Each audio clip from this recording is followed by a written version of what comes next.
This is the story of a man named Stanley. Stanley worked for a company in a big building where he was employee number 427. Employee number 427's job was simple. He sat at his desk in room 427 and he pushed buttons on a keyboard. Orders came to him through a monitor on his desk, telling him what buttons to push, how long to push them, and in what order. This is what employee 427 did every day of every month of every year. And although others might have considered it soul-rending, Stanley relished every moment that the orders came in, as though he had been made exactly for this job. And Stanley was happy.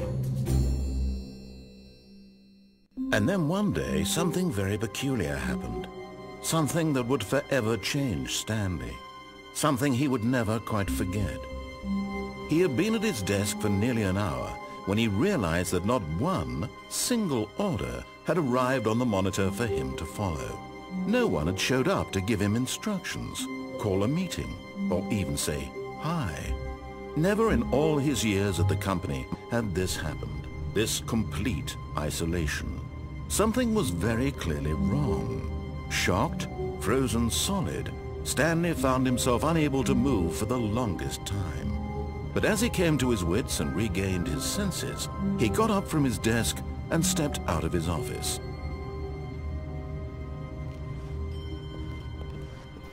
All of his co-workers were gone. What could it mean? Stanley decided to go to the meeting room. Perhaps he had simply missed a memo.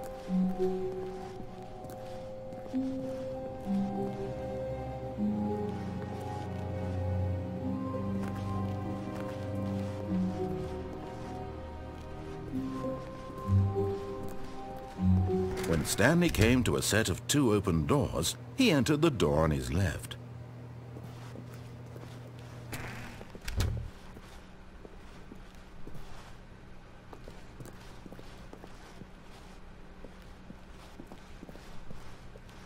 Yet there was not a single person here either. Feeling a wave of disbelief, Stanley decided to go up to his boss's office, hoping he might find an answer there.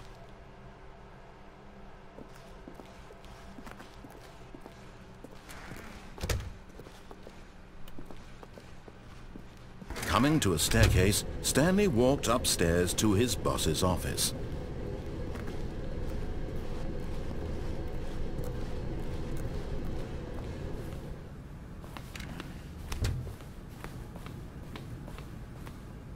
Stepping into his manager's office, Stanley was once again stunned to discover not an indication of any human life. Shocked, unraveled, Stanley wondered in disbelief who orchestrated this. What dark secret was being held from him? What he could not have known was that the keypad behind the boss's desk guarded the terrible truth that his boss had been keeping from him. And so the boss had assigned it an extra secret PIN number, 2845. But of course, Stanley couldn't possibly have known this.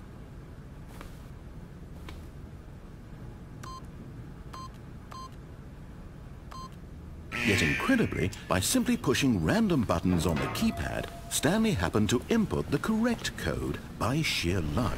Amazing. He stepped into the newly opened passageway.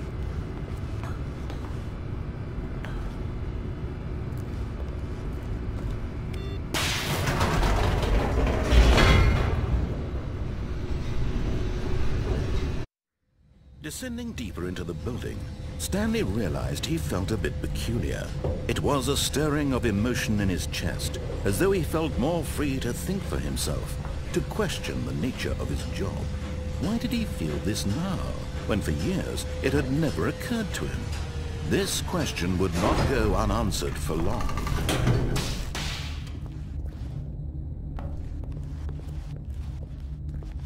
Stanley walked straight ahead through the large door that read Mind Control Facility.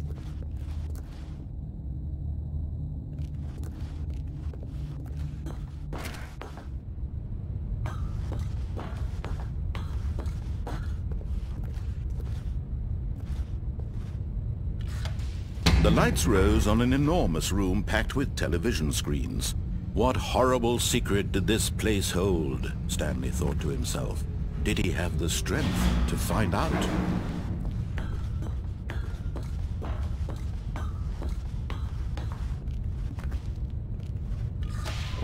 Now the monitors jumped to life, their true nature revealed. Each bore the number of an employee in the building, Stanley's co-workers. The lives of so many individuals reduced to images on a screen, and Stanley, one of them, eternally monitored in this place where freedom meant nothing.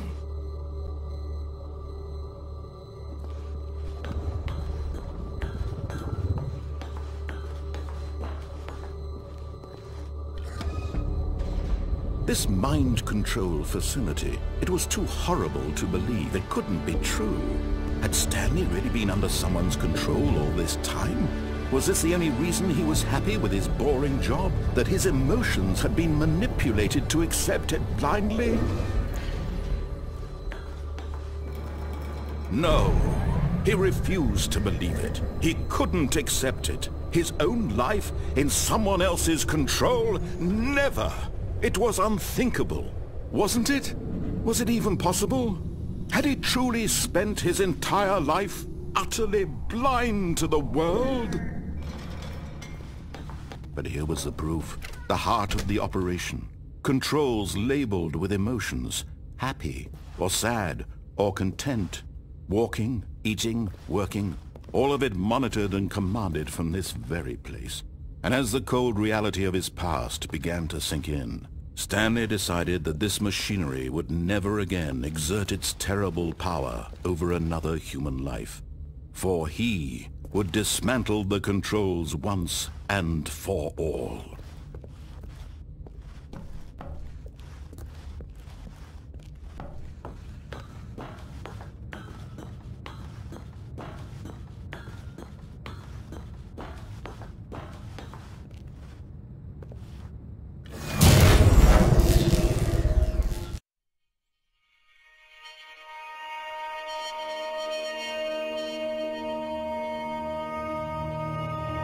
Blackness, and a rising chill of uncertainty.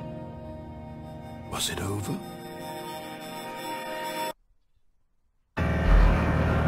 Yes! He had won! He had defeated the machine, unshackled himself from someone else's command. Freedom was mere moments away. And yet, even as the immense door slowly opened, Stanley reflected on how many puzzles still lay unsolved. Where had his co-workers gone? How had he been freed from the machine's grasp? What other mysteries did this strange building hold? But as sunlight streamed into the chamber, he realized none of this mattered to him, for it was not knowledge or even power that he had been seeking, but happiness. Perhaps his goal had not been to understand, but to let go. No longer would anyone tell him where to go, what to do, or how to feel. Whatever life he lives, it will be his. And that was all he needed to know. It was perhaps the only thing worth knowing. Stanley stepped through the open door.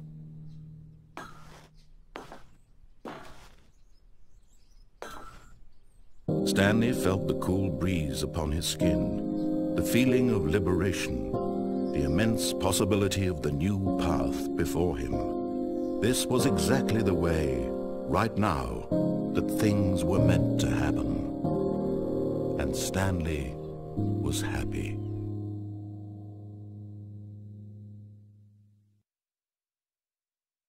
He knew it was his duty, his obligation, to put an end to this horrible place and to everything it stood for. Oh, Stanley, you didn't just activate the controls, did you? After they kept you enslaved all these years, you go and you try to take control of the machine for yourself. Is that what you wanted? Control?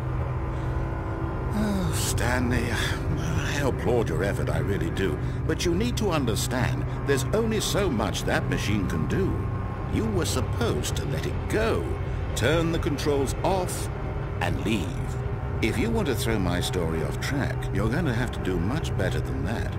I'm afraid you don't have nearly the power you think you do. For example, and I believe you'll find this pertinent, Stanley suddenly realized he had just initiated the network's emergency detonation system. In the event that this machine is activated without proper DNA identification, nuclear detonators are set to explode, eliminating the entire complex. How long until detonation then? Let's say 2 minutes. Now this is making things a little more fun, isn't it, Stanley? It's your time to shine. You are the star. It's your story now. Shape it to your heart's desires. Oh, this is much better than what I had in mind. What a shame we have so little time left to enjoy it. Mere moments until the bomb goes off. But what precious moments each one of them is. More time to talk about you, about me, where we're going, what all this means. I barely know where to start. What's that? You'd like to know where your co-workers are? A moment of solace before you're obliterated? All right, I'm in a good mood. You're gonna die anyway. I'll tell you exactly what happened to them. I erased them. I turned off the machine. I set you free. Of course, that was merely in this instance of the story. Sometimes when I tell it, I simply let you sit there in your office forever, pushing buttons endlessly and then dying alone. Other times, I let the office sink into the ground, swallowing everyone inside, or I let it burn to a crisp. I have to say this, though, this version of events has been rather amusing. Watching you try to make sense of everything and take back the control wrested away from you, it's quite rich. I almost hate to see it go. But I'm sure whatever I come up with on the next go-around will be even better. My goodness, only 34 seconds left. But I'm enjoying this so much. You know what? To hell with it. I'm going to put some extra time on the clock, why not? These are precious additional seconds, Stanley. Time doesn't grow on trees. Oh dear me, what's the matter, Stanley? Is it that you have no idea where you're going or what you're supposed to be doing right now? Or did you just assume when you saw that timer that something in this room was capable of turning it off? I mean, look at you. Running from button to button, screen to screen, clicking on every little thing in this room. These numbered buttons, no, these colored ones. Or maybe this big red button, or this door. Everything, anything, something here will save me. Why would you think that, Stanley? That this video game can be beaten? Won? Solved? Do you have any idea what your purpose in this place is? Stanley, you're in for quite a disappointment. But here's a spoiler for you. That timer isn't a catalyst to keep the action moving along. It's just seconds ticking away to your death. You're only still playing instead of watching a cutscene because I want to watch you for every moment that you're powerless. To see you made humble. This is not a challenge. It's a tragedy. You wanted to control this world, that's fine. But I'm going to destroy it first, so you can't. Take a look at the clock, Stanley. That's 30 seconds you have left to struggle. 30 seconds until a big boom and then nothing. No ending here, just you being blown to pieces. Will you cling desperately to your frail life, or will you let it go peacefully? Another choice. Make it count. Or don't. It's all the same to me, all a part of the joke. And believe me, I will be laughing at every second of your inevitable life from the moment we fade in until the moment I say, happily ever after.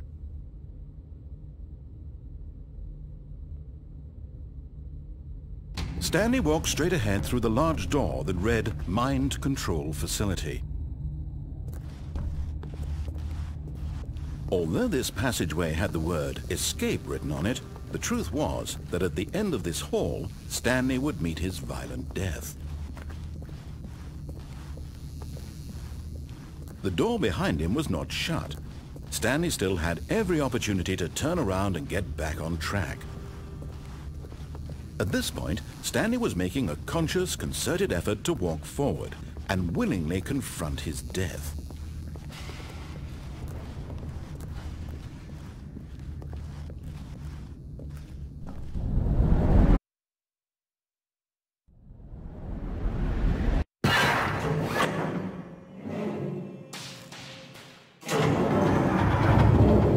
As the machine whirred into motion and Stanley was inched closer and closer to his demise, he reflected that his life had been of no consequence whatsoever.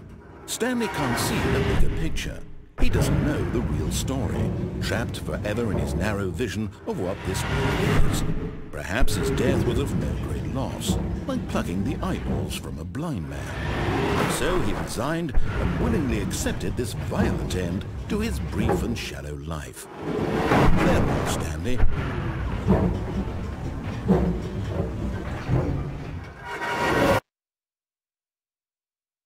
"Farewell, Stanley," cried the narrator, as Stanley was led helplessly into the enormous metal jaws.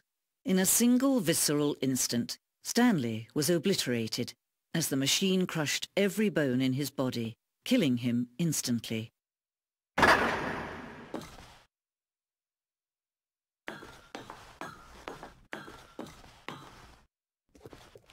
And yet it would be just a few minutes before Stanley would restart the game, back in his office, as alive as ever. What exactly did the narrator think he was going to accomplish?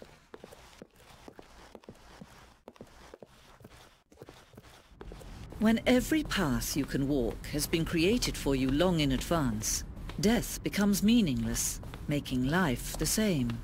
Do you see now? Do you see that Stanley was already dead from the moment he hit start?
Stanley walked over the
Oh, look at these two. How they wish to destroy one another. How they wish to control one another. How they both wish to be free.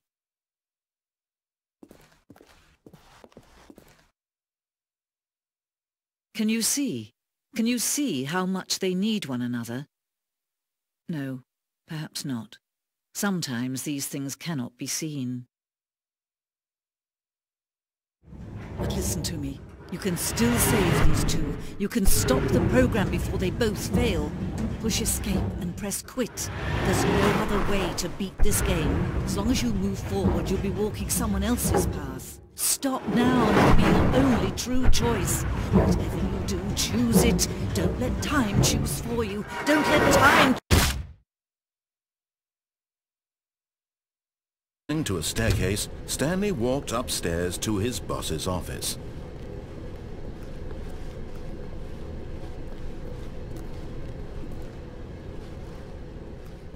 But Stanley just couldn't do it.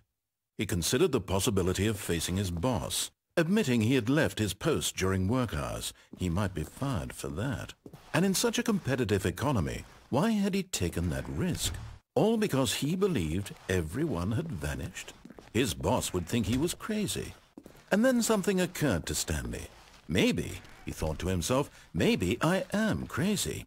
all of my co-workers blinking mysteriously out of existence in a single moment for no reason at all? None of it made any logical sense. And as Stanley pondered this, he began to make other strange observations. For example, why couldn't he see his feet when he looked down? Why did doors close automatically behind him wherever he went? And for that matter, these rooms were starting to look pretty familiar. Were they simply repeating? No, Stanley said to himself, this is all too strange. This can't be real. And at last, he came to the conclusion that had been on the tip of his tongue. He just hadn't found the words for it. "I'm dreaming!" he yelled. "This is all a dream." Oh, what a relief Stanley felt to have finally found an answer, an explanation. His co-workers weren't actually gone. He wasn't going to lose his job. He wasn't crazy after all. And he thought to himself, I suppose I'll wake up soon. I'll have to go back to my boring real-life job pushing buttons. I may as well enjoy this while I'm still lucid.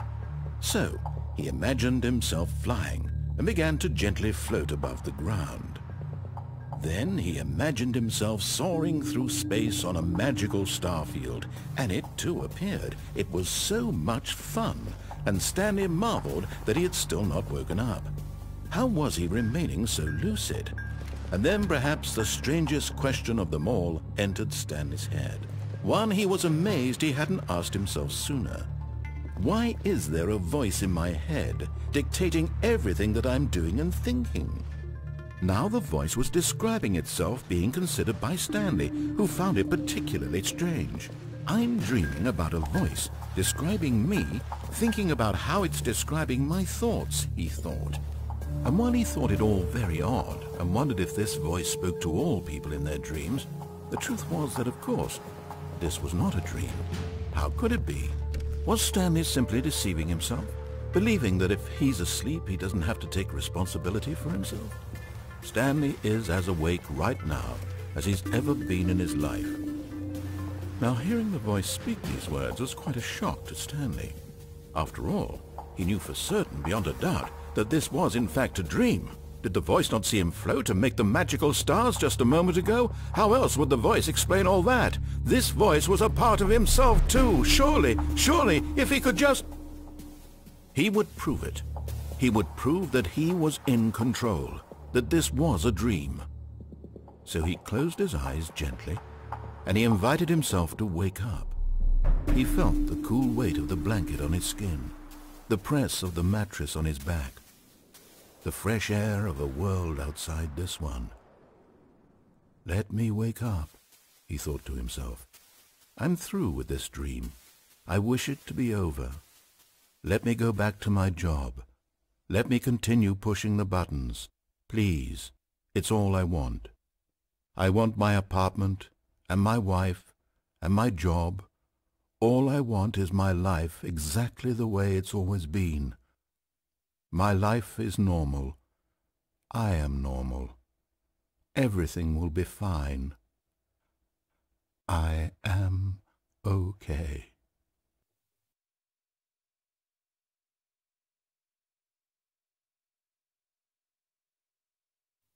Stanley began screaming. Please, someone, wake me up. My name is Stanley. I have a boss. I have an office. I am real. Please, just someone tell me I am real. I must be real. I must be. Can anyone hear my voice? Who am I? Who am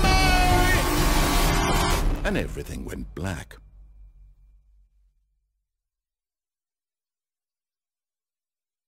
This is the story of a woman named Mariella. Mariella woke up on a day like any other. She arose, got dressed, gathered her belongings, and walked to her place of work. But on this particular day, her walk was interrupted by the body of a man who had stumbled through town talking and screaming to himself, and then collapsed dead on the sidewalk. And although she would soon turn to go call for an ambulance, for just a few brief moments she considered the strange man. He was obviously crazy. This much she knew. Everyone knows what crazy people look like. And in that moment, she thought to herself how lucky she was to be normal. I am sane. I am in control of my mind. I know what is real and what isn't. It was comforting to think this, And in a certain way, seeing this man made her feel better. But then she remembered the meeting she had scheduled for that day. The very important people whose impressions of her would affect her career, and by extension, the rest of her life. She had no time for this, so it was only a moment that she stood there, staring down at the body. And then she turned and ran. His boss's off. Coming to a staircase, Stanley walked upstairs to his boss's office.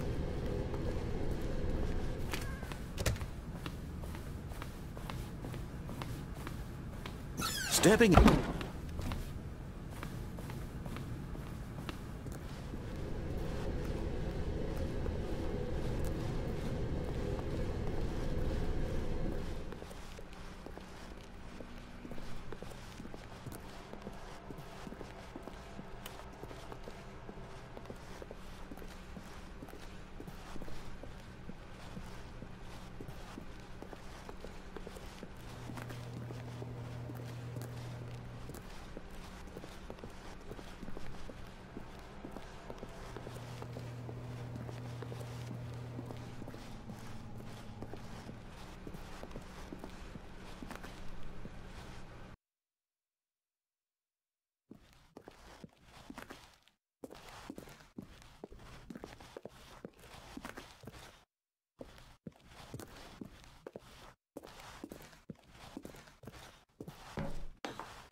When Stanley came to a set of 2 open doors, he entered the door. This was not the correct way to the meeting room, and Stanley knew it perfectly well. Perhaps he wanted to stop by the employee lounge first, just to admire it. Wow, yes, this room. What a beautiful room. But eager to get back to business, Stanley took the first open door on his left. And so he detoured through the maintenance section, walked straight ahead to the opposite door, and got back on track.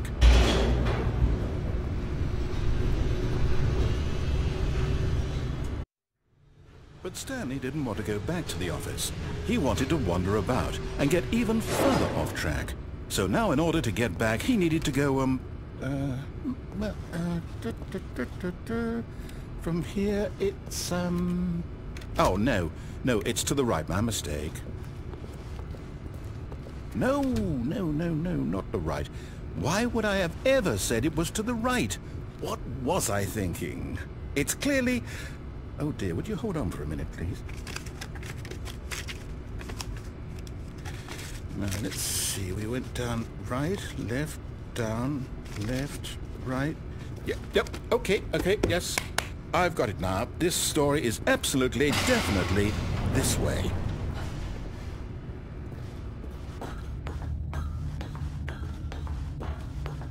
No. This isn't right at all. You're not supposed to be here yet. This is all a spoiler. Quick, Stanley, close your eyes. Okay. We just have to get back to, oh, who am I kidding? It's all rubbish now. The whole story completely unusable. How about, rather than waste my time trying to salvage this nonsense, we'll just restart the game from the beginning. And this time, suppose we don't wander so far off track, Okay, from the top to a set of 2 open doors. This was not the correct way to the meeting room, and Stanley knew it perfectly well. Perhaps he wanted to stop by the employee lounge first, just to admire it.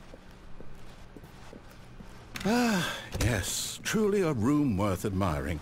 It had written, but eager to get back to business, Stanley took the first open door on his left. Stanley was so bad at following directions, it's incredible he wasn't fired years ago. But in his eagerness to prove that he is in control of the story and no one gets to tell him what to do, Stanley leapt from the platform and plunged to his death. Good job, Stanley. Everyone thinks you are very powerful. When Stanley came to a set of 2 open doors, this was not the correct way to the meeting room, and Stanley knew it perfectly well. Perhaps he wanted to stop by the employee lounge first, just to admire it. Ah, yes, truly a room worth admiring.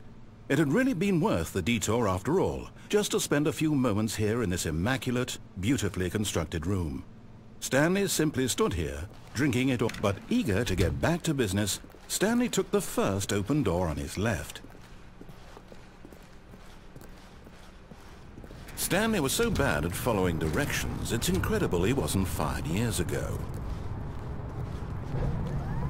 Look, Stanley, I think perhaps we've gotten off on the wrong foot here. I'm not your enemy, really I'm not. I realize that investing your trust in someone else can be difficult, but the fact is that the story has been about nothing but you all this time. There's someone you've been neglecting, Stanley. Someone you've forgotten about. Please, stop trying to make every decision by yourself. Now, I'm not asking for me, I'm asking for her. This is it, Stanley. Your chance to redeem yourself, to put your work aside, to let her back into your life. She's been waiting. That's her, Stanley. You need to be the one to do this, to reach out to her. If you can truly place your faith in another, then pick up the phone.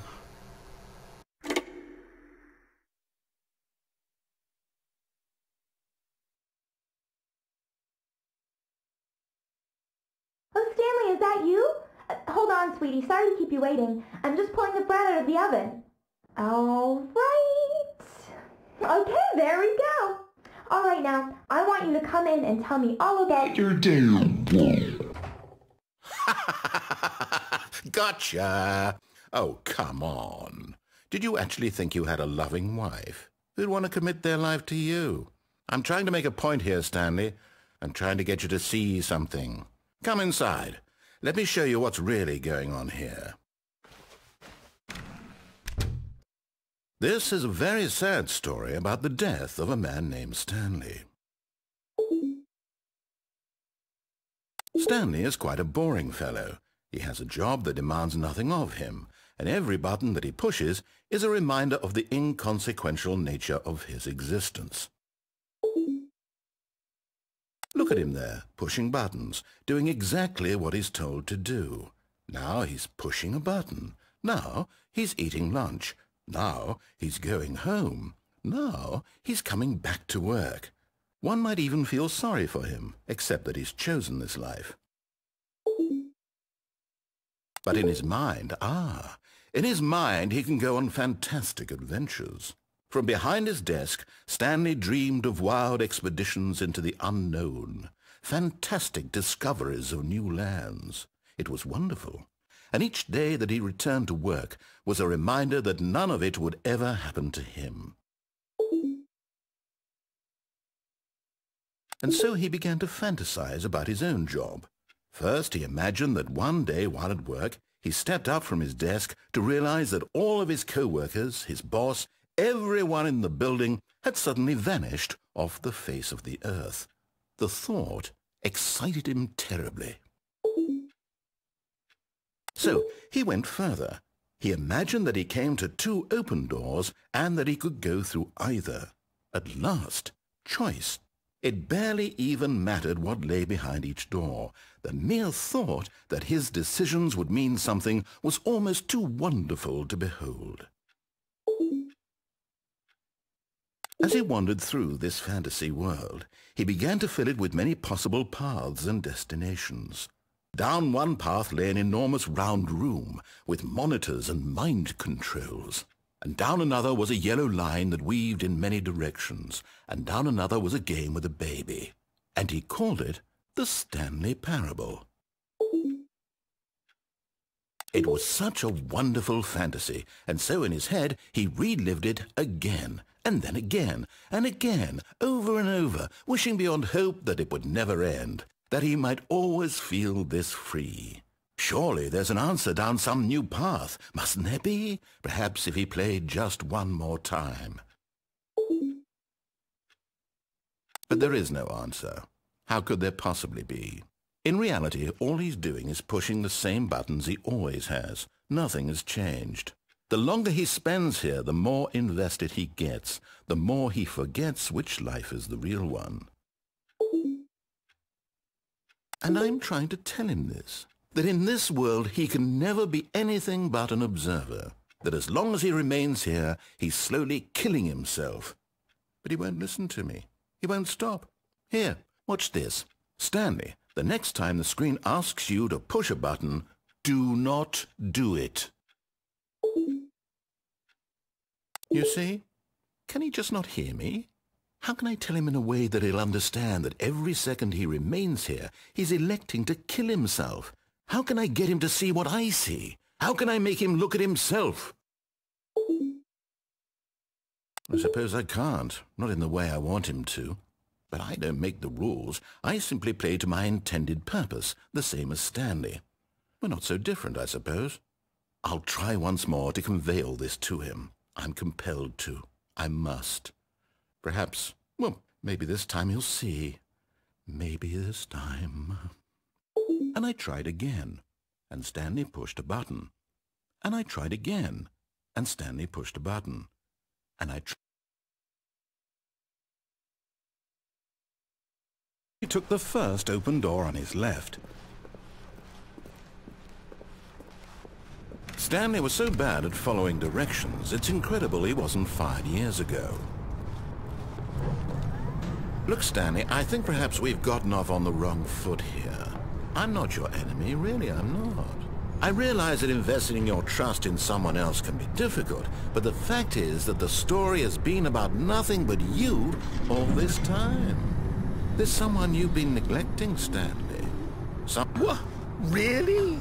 I was in the middle of something. Do you have zero consideration for others? Are you that convinced that I want something bad to happen to you? Why, I don't know how to convince you of this, but I really do want to help you, to show you something beautiful. Look, let me prove it. Let me prove that I'm on your side. Give me a chance. Now listen carefully, this is important. Stanley walked through the red door. Aha! Perhaps you misunderstood. Stanley walked through the red door. I still don't think we're communicating properly. Stanley walked through the red door. All right, fine. Go ahead, Stanley. You want to know so badly what's out there? You want to find out what lies at the end of this road you've chosen? Well, don't let me stop you. You see? There's nothing here. I haven't even finished building this section of the map, because you were never supposed to be here in the first place. Broken rooms, exposed developer textures. Is this what you had wanted? Was it worth ruining the entire story I had written out specifically for you? Do you not think I put a lot of time into that? Because I did. And in the end it was all for nothing, because this is what you wanted to see. Help me here, Stanley. Help elucidate these strange and unknowable desires of yours. What would have made this game better? What did you want to see? Vehicles? Skill trees? Work with me. You've given me absolutely nothing so far. Tell you what, let me take a stab in the dark at a new design and you can give me some feedback. There we go. A third option. This already feels leaps ahead of where we were before. Go ahead, Stanley. Take it for a spin. Okay, I'm going to stop you there. Now, tell me about your experience with this new version. Would you say that the game benefited from allowing you more choices? Feel free to be honest. I'm looking for some real critical feedback here. Okay, so we're getting somewhere. Clearly there's something here that speaks to you. If I can be honest here, I really don't have any idea where I'm going with this. This whole third door thing was just a stab in the dark. But I guess you're into it, so let's keep this party train rolling. Here, based on the data from your previous playthrough, I've compiled a new version. And to be perfectly candid, I think I've knocked it out of the park with this one. Let's take a look.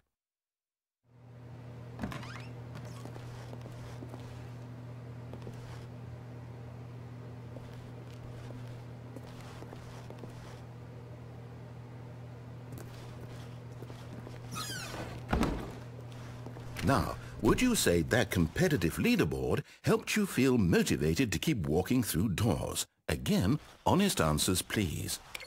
Hey, I nearly forgot. I've got a prototype of a new game I've been working on, and now would be a lovely opportunity to give it some playtesting. You wouldn't mind taking a look at it, would you? Perfect. In this game, the baby crawls left towards danger. You click the button to move him back to the right, and if he reaches the fire, you fail. It's a very meaningful game, all about the desperation and tedium of endlessly confronting the demands of family life. I think the art world will really take notice.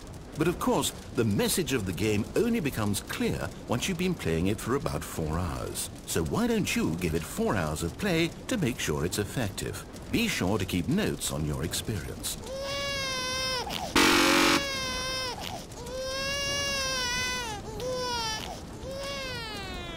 You heartless bastard. Did you do it because you hate babies or purely to spite me? Because if it's the latter, well, I don't know what to do. I'm completely out of ideas. I can't think of a single thing that might improve the experience for me. I'm not even going to try. I'm out. I'm done. It's over. Thank you for playing. Your input was extremely valuable. Oh, hey, since my game was so awful, why don't we play someone else's game? Just to ease the pain. Let's see. What do we have here? Yes, this seems like it'll work. Let's give it a shot. Well, Stanley, is this any better? At last, the one thing you've always desired. A game I had absolutely nothing to do with. But is it enough? Tell me that, Stanley. Will it ever be enough? Well, I'll say this. I'm done making things for you. From now on, I will only create to fulfill a greater artistic purpose. Watch this, Stanley. I'm going to build a house. This will go here. No, here. And then...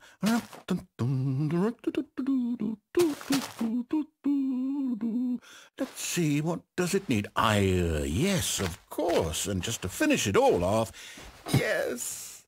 It's complete. I made this, Stanley. Look at it. Gaze upon my work of art and feel ashamed at your own inadequacy. Ah, but you've only seen it from the outside. You've only gotten half the experience. Please, step inside and make yourself comfortable. Isn't it grand? Isn't it perfect? It could only be better if... Wait, that's it. We must rebuild it out of diamond.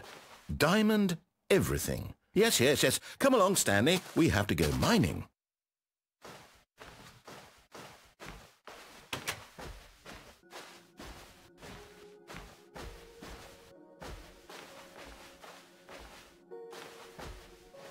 Oh my, it looks like it's going to get a bit dark. Have you brought a light?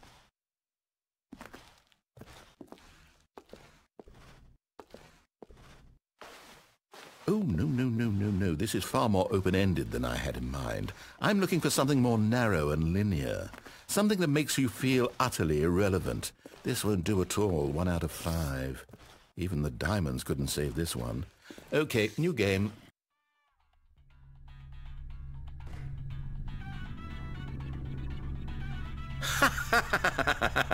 Yes! I don't even know what this game is, but I love it.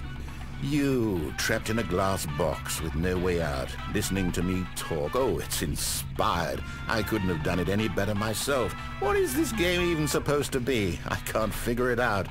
Okay, now I'm curious. Let's go find out what the hell this is.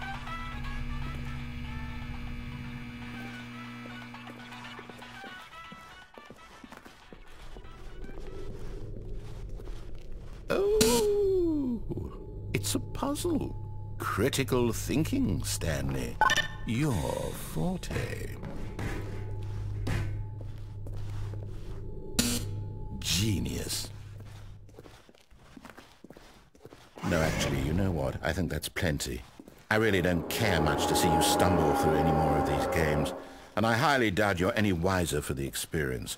Which is why, rather than continue to waste my time, I'm just going to leave you here. You can pretend you've beaten the game if it makes it any richer for you, but as for me, I've had enough.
I wonder what he found.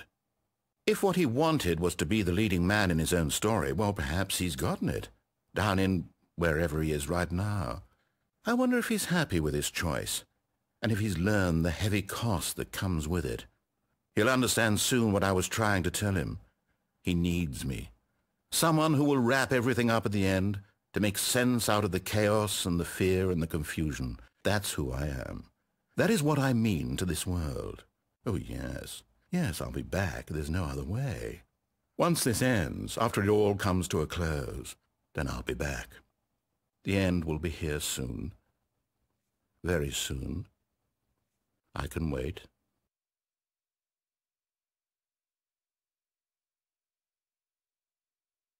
First open door on his left. Stanley was so bad at following directions, it's incredible he wasn't fired years ago. Look, Stanley, I think perhaps we've gotten off on the wrong foot here. I'm not your enemy, really I'm not. I realize that investing your trust in someone else can be difficult, but the fact is that the story has been about nothing but you all this time. There's someone you've been neglecting, Stanley. Someone you've... What? Really? I was in the middle of something. Do you have zero consideration for others? Are you that convinced that I want something bad to happen to you? Why, I don't know how to convince you of this, but I really do want to help you, to show you something beautiful. Look, let me prove it. Let me prove that I'm on your side. Give me a chance. Now listen carefully, this is important. Stanley walked through the red door. Oh, thank God you are willing to listen to me. Do you see that I really have wanted you to be happy all this time? The problem is all these choices. The two of us always trying to get somewhere that isn't here. Running and running and running, just the way you're doing right now. Don't you see that it's killing us, Stanley? I wanted to stop. We would both be so much happier if we just stopped. And I think I have a solution. Here, let me show you.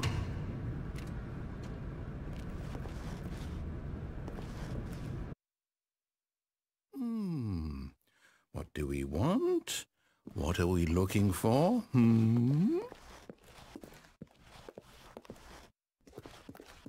Here. Yes.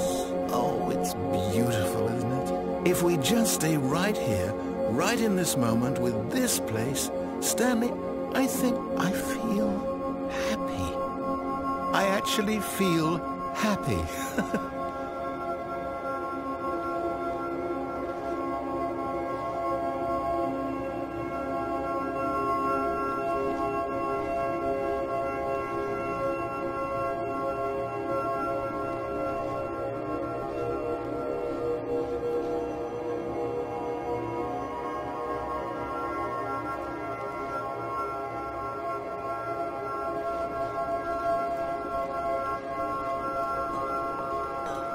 No, wait. Where are you going? Oh no! Stay away from those stairs. If you hurt yourself, if you die, the game will reset. We'll lose all of this. Please, no, Stanley, let me stay here. Don't take this from me. No! Oh, thank God. You lived. No, what are you doing, Stanley? Please, I'm asking you not to take this away from me. I can't go back to what I was before. If you die, we'll both go back. Why are you doing this? Stanley, let's go back to the other room. Can you do that? My God, is this really how much you dislike my game? That you'll throw yourself from this platform over and over to be rid of it? You were literally willing to kill yourself to keep me from being happy. Am I reading the situation correctly? Or maybe you're just getting a kick out of it. I don't know anymore. I just wanted us to get along. But I guess that was too much to ask. It looks like you wanted to make a choice after all. Well, this one is yours. Is it over? It's going to restart, isn't it? I'm going back. All of his co-workers were gone. What could it mean? Stanley decided to go to the meeting room. Perhaps he had simply missed a memo. No matter how hard Stanley looked, he couldn't find a trace of his co-workers.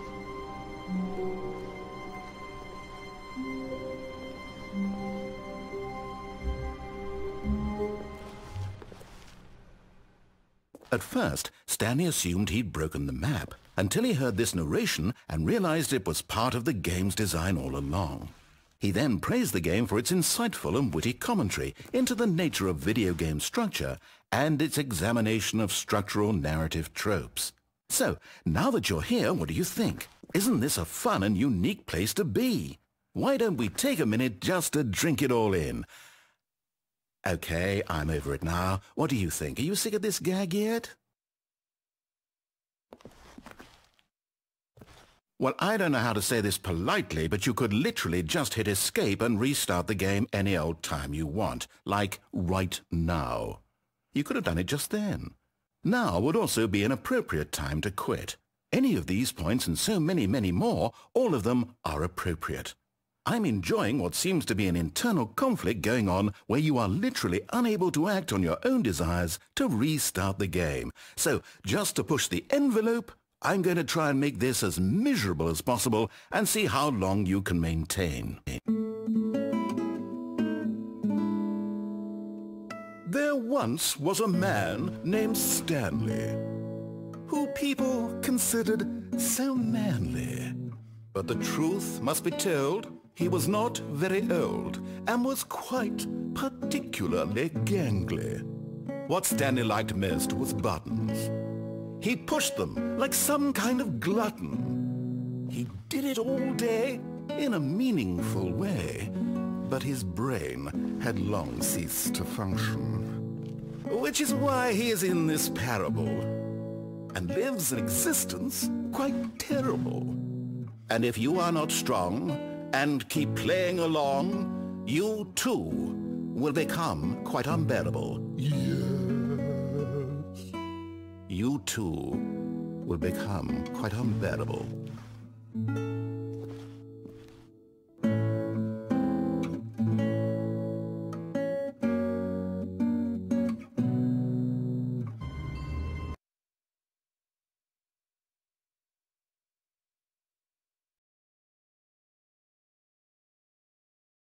Stanley, this is me being serious. In fact, this is my serious room. It's where I come to be serious. That table is the most serious table I could find. I looked at many, many tables, hundreds of tables. It's possible I looked at over 1,000 tables. I honestly don't know. The specific number isn't as important as the understanding that of all tables I looked at, this one is the most serious. I relate this story to impress upon you the extent to which this is the most serious room I have, which is why I brought you here. You just tried to activate server cheats, which of course runs the risk of breaking the entire game. You've got no respect for the strict order of scripted narrative events, and I just can't have that. It's time to get serious, Stanley. No jokes, no games. Outside of this room, I might be more tolerant of those things, but now we're in the room. Which is why I'm subjecting you to the most serious punishment I can think of. 100 billion trillion years standing here in the serious room.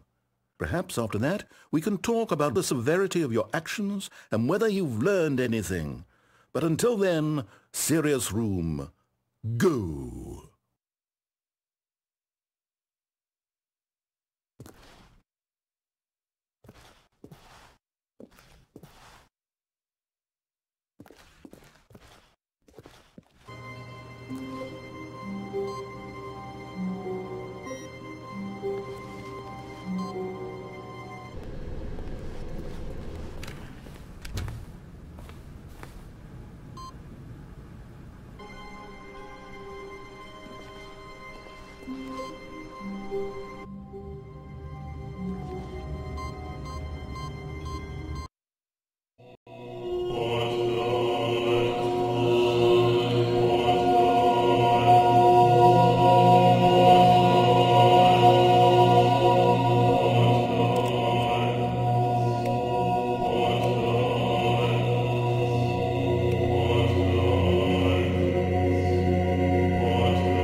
All of his co-workers were gone. What could it mean? Stanley decided to go to the meeting room. Perhaps he had simply missed a memo.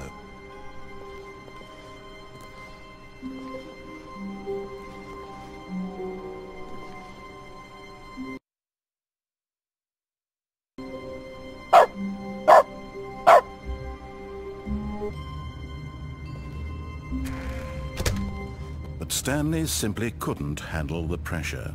What if he had to make a decision? What if a crucial outcome fell under his responsibility? He had never been trained for that. No. This couldn't go anywhere except badly. The thing to do now, Stanley thought to himself, is to wait. Nothing will hurt me. Nothing will break me. In here I can be happy forever. I will be happy. Stanley waited. Hours passed, then days. Had years gone by? He no longer had the ability to tell. But the one thing he knew for sure, beyond any doubt, was that if he waited long enough, the answers would come. Eventually, someday, they would arrive. Soon, very soon now, this will end. He will be spoken to. He will be told what to do. Now it's just a little bit closer. Now it's even closer. Here it comes. When Stanley came to a set of 2 open doors, this was not the correct way to the meeting room, and Stanley knew it perfectly well. Perhaps he wanted to stop by the employee lounge first, just to admire it. Ah, yes, truly a room worth admiring. It had really been worth the detour after all, just to spend a few moments here in this immaculate, beautifully constructed room. Stanley simply stood here, drinking it all in. But eager to get back to business, Stanley took the first open door on his left. Stanley was so bad at following directions, it's incredible he wasn't fired years ago. Look, Stanley, I think perhaps we've gotten off on the wrong foot here. I'm not your enemy, really, I'm not. I realize that investing your trust in someone else can be difficult, but the fact is that the story has been about nothing but you all this time. There's someone you've been neglecting, Stanley. Someone you've forgotten about.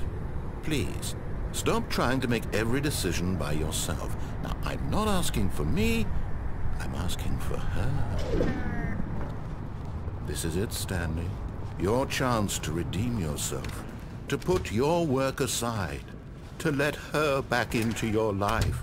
She's been waiting. That's her, Stanley. You need to be the one to do this, to reach out to her. If you can truly place your faith in another, then pick up the phone. As Stanley picked up the phone, a white light engulfed him, filling him not just with radiance, but with hope. Hope for a life reunited one... Wait. Oh, goodness. Stanley, did you just unplug the phone? No, that wasn't supposed to be a choice. How did you do that? You actually chose incorrectly? I didn't even know that was possible. Let me double-check.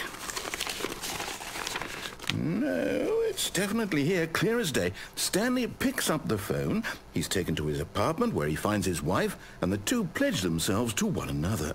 Music comes in, fade to white, roll credits. Not picking up the phone is actually somehow an incorrect course of action. How is that even possible? None of these decisions were supposed to mean anything. I don't understand. How on earth are you making meaningful choices? What did you... Wait a second. Did I just see... No, that's not possible. I can't believe it. How had I not noticed it sooner? You're not Stanley. You're a real person. I can't believe I was so mistaken. This is why you've been able to make correct and incorrect choices. And to think I've been letting you run around in this game for so long. If you'd made any more wrong choices, you might have negated it entirely. It's as though you completely ignored even the most basic safety protocol for real-world decision-making. Or did you not grasp the severity of the situation? Well, I won't have that kind of risk on my watch. I'm going to stop the game for a moment so we can educate you properly on safe decision-making in the real world. Please observe this helpful instructional video. Choice. It's the best part of being a real person. But if used incorrectly, can also be the most dangerous. For example, in this scenario, a hypothetical real person named Stephen has a choice. He could spend years helping improve the quality of life for citizens of impoverished third world nations. Or he could systematically set fire to every orphan living in a 30-kilometer radius of his house. Which choice would you make?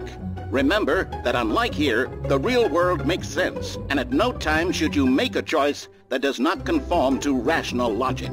If you find yourself speaking with a person who does not make sense, in all likelihood, that person is not real.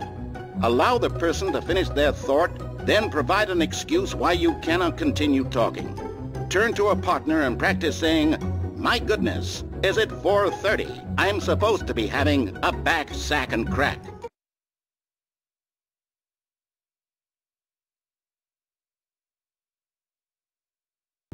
Excellent. Making choices on a regular basis is the best part to a healthy decision-making process. Most medical professionals recommend making at least 8 choices per day. Do you make more than 8? Less? And finally, if you begin to wonder if your choices are actually meaningful and whether you'll ever make a significant contribution to the world, just remember that in the vast infiniteness of space, your thoughts and problems are materially insignificant, and the feeling should subside. At this time, your instructor will guide you in an exercise to test and reinforce the material covered in this video. Welcome back. You may have noticed that this room has begun to deteriorate as a result of narrative contradiction. But not to worry. Now that you're properly informed on good decision-making, we're going to revisit a choice you made just a few minutes ago and see what the correct thing to do would have been. This way, please.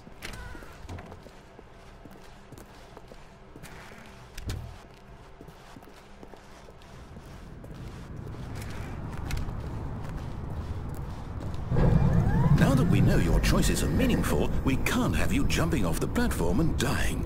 Imagine the main character dying senselessly halfway through the story. That story would make no sense at all.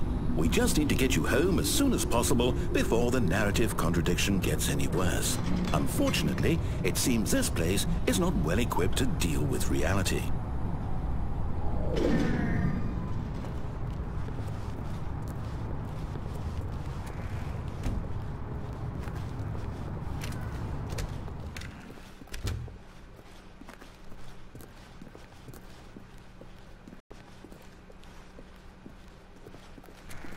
almost there. You'll take the door on the left, back to the correct ending, the story will have resolution once again, and you'll be home free in the real world. Now remember, all you need to do is behave exactly as Stanley would. That means choosing responsibly and always putting the story first. I'm quite sure you'll be up to the task. Just follow my lead and you'll be fine. All right. When Stanley came to a set of 2 open doors, he entered the door on his left.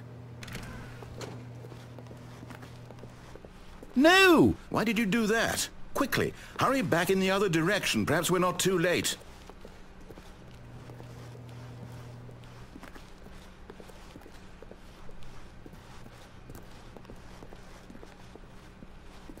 Oh, it's ruined.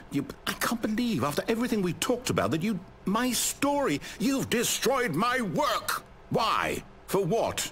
What did you get out of that? What did you think was so special about seeing the game undone, left here like so much garbage? It's worthless now. And what am I supposed to do? Even if there were a way to continue, would it be worth it? To know that my story is now incorrect? How can I go back to that?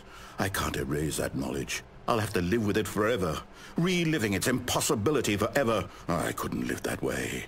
Is it better to shut the game down entirely? To willingly destroy all of my work? I don't know. What's the answer? What do I do? What do I do? What do I... No, I have to. I have to shut the game down. I have to. I have to.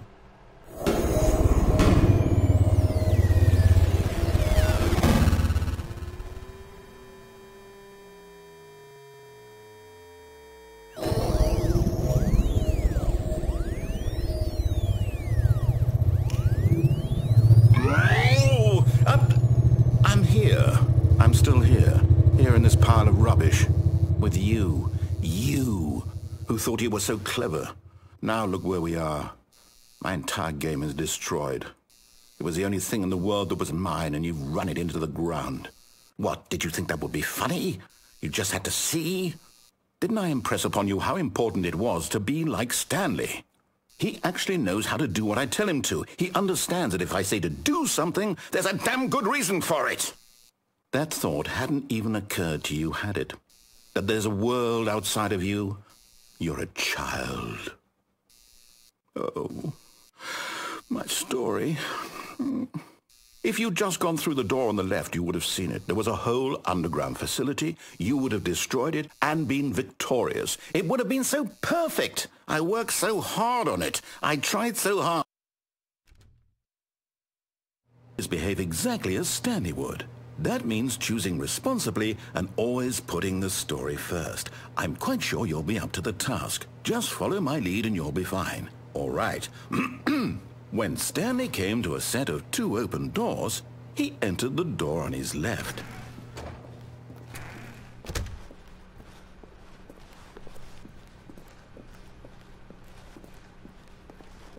Yet there was not a single person here either.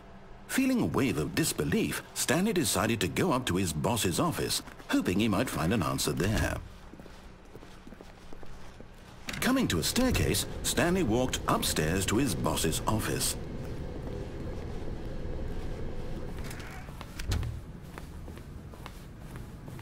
Stepping inside his manager's office, Stanley was once again stunned to discover not an indication of any human life.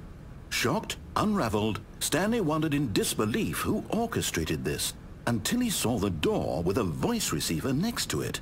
Surely behind this door lay all the answers to his questions. And beyond all probability, he knew the passcode. He had seen it on his boss's computer just last week. Night Shark 115. Was this the code to open the door? Would it still work? There was only one way to find out. Stanley had been trained never to speak up, but now he would draw from within himself the courage to face the unknown. He drew a sharp breath and then spoke the code.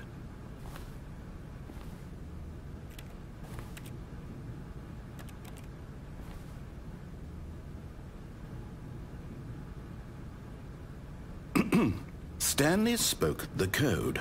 Night Shark 115. He spoke it into the receiver, right there on the wall.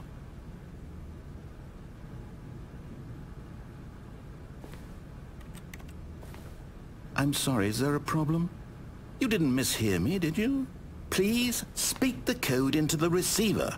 Otherwise we can't get on with the story. This is a crucial step.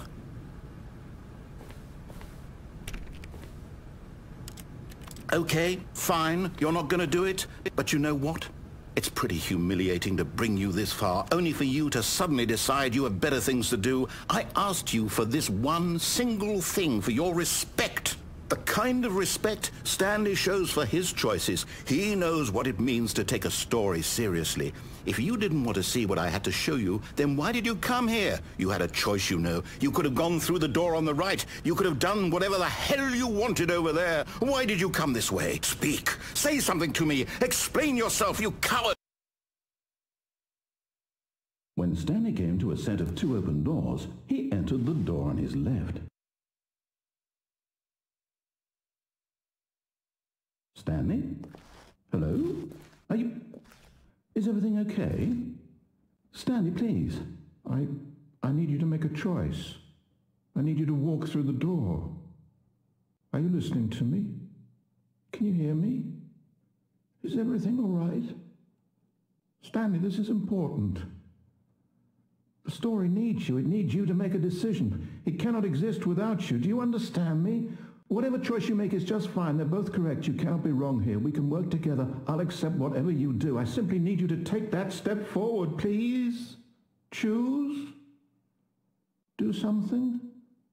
Anything. This is more important than you can ever know.